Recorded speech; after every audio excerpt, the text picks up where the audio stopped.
शिवकांत जी, France की सरकार ने अपने यहां जांच के आदेश दे दिए हैं, तो क्या आपको लगता है कि फ्रांस अगर जांच करेगा तो भारत तक निकल सकता है मामला? थोड़ा सा जांच के आदेश तो दिए हैं, प्रोसिक्यूटर बिठाया है, लेकिन मामला थोड़ा सा अलग है। फ्रांस में जो मीडिया पार्ट, जो वहाँ की एक वेबसाइट है, वो वेबसाइट है, उसका ये आरोप था कि उसके पत्रकारों के खिलाफ और फॉरबिडन स्टोरीज के पत्रकारों के खिलाफ मोरक्को की एक एजेंसी ने, मोरक्को की जासूसी एजेंसी ने पेगासस का इस्तेमाल करके जासूसी कराई। अब ये क्योंकि तीसरा देश इसके अंदर सीधा सीधा शामिल है, इसलिए फ्रांस चुप नहीं बैठ सकता था। तो फ्रांस ने तत्काल जो है फ्रांस को एक प्रोसिक्यूटर की नेतृत्व में जांच बैठानी पड़ी और जांच शुरू हो गई है। तो जांच का दबाव तो भारत पे पड़ेगा। अच्छा, बार बार अब ये बात आ रही है कि कितने भारत के नंबर थे, नहीं थे। मैं क्लैरिफिकेशन के लिए एक लाइन में बता देता हूँ।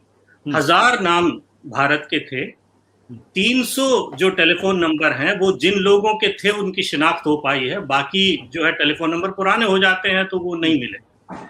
22 जो है नंबर, उनकी फोरेंसिक जांच हुई है और 22 में से जितने भी नाम आप ले रहे हैं, 12 को अगर आप छोड़ दें, क्योंकि 12 जो है वो गूगल के सॉफ्टवेयर को इस्तेमाल कर रहे थे। तो जो लोग गूगल के सॉफ्टवेयर को इस्तेमाल करते हैं उनका ट्रेस रहता नहीं, और फोरेंसिक जांच में आप ये पता नहीं लगा सकते कि वो जो इन्फेक्शन था, जो मतलब पेगासस का जो वहां होस्ट था, वो रहा कितने दिन रहा और कब गायब हुआ। लेकिन एप्पल वाले में ये ट्रेस का पता चल सकता है। तो ये एप्पल वाले जो नंबर हैं, बाकी बचे 10, उनकी बात है, जिसमें आप सुशांत सिंह, अश्विनी वैष्णव, प्रहलाद पटेल और सिद्धार्थ और वेणु और हरि मेनन, प्रशांत किशोर, अशोक लवासा और राहुल गांधी के 2 पुराने नंबर, इन सब के नाम ले सकते हैं। अच्छा, केवल ये पता लगा है कि ये लिस्ट में थे और इन फोनों पर पेगासस का जो होस्ट है वो रहा कुछ दिनों तक। उसने उसमें से कुछ निकाला और कहां पहुंचाया, इसकी अभी तक हमें जानकारी नहीं। तो मामला यहां है। इसकी जांच क्योंकि फ्रांस ने शुरू की है, मुझे लगता है देर सवेर भारत पर इसका दबाव पड़ेगा। और ये कोई नई बात नहीं है, आप सब जानते हैं। हेगड़े साहब को, रामकृष्ण हेगड़े, में याद दिला दूं, 1988 में 50 अपने लोगों के टेलीफोन टैपिंग के चक्कर में उनको इस्तीफा देना पड़ा था। तो ये भारत में इसका एक पहले से जो है वो मौजूद है। उसके बाद चंद्रशेखर साहब ने आरोप लगाया था विश्वनाथ प्रताप सिंह पे कि साहब 22 लोगों के अलावा मेरे फोन की टैपिंग हुई थी, तो वो बड़ा भारी विवाद बना था। नीरा राडिया वाला केस तो आप सब जानते ही हैं। तो ये नई बात नहीं है, ये होता जाता रहता है।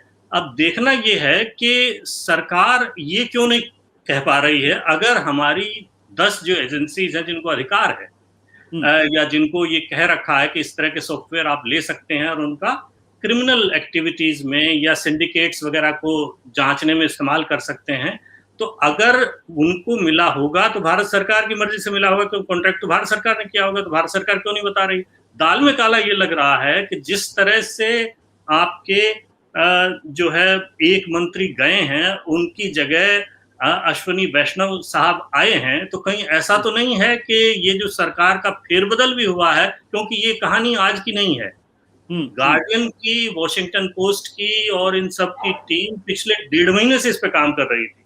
तो सरकार को इसकी जानकारी थी कि इसकी जांच हो रही है, इनके नाम आ सकते हैं। तो एक मंत्री को हटाया जाना जो कि सारे विभाग का इंचार्ज था, और उसकी जगह एक ऐसे मंत्री को लाया जाना जिसका नाम इस लिस्ट में शामिल है, ये भी मुझे दाल में काला की तरफ संकेत देता है। तो सरकार कहीं कहीं फंसी हुई तो है।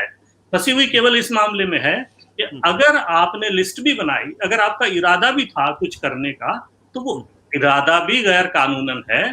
तो आपका इरादा गलत है, इसलिए आपके खिलाफ जो है केस बनता है। आपको कम से कम माफी तो मांगनी ही पड़ेगी, और माफी मांगने का मतलब है कि सरकार जो है हिल जाए। सत्य हिंदी का ऐप डाउनलोड करें गूगल प्ले स्टोर पर।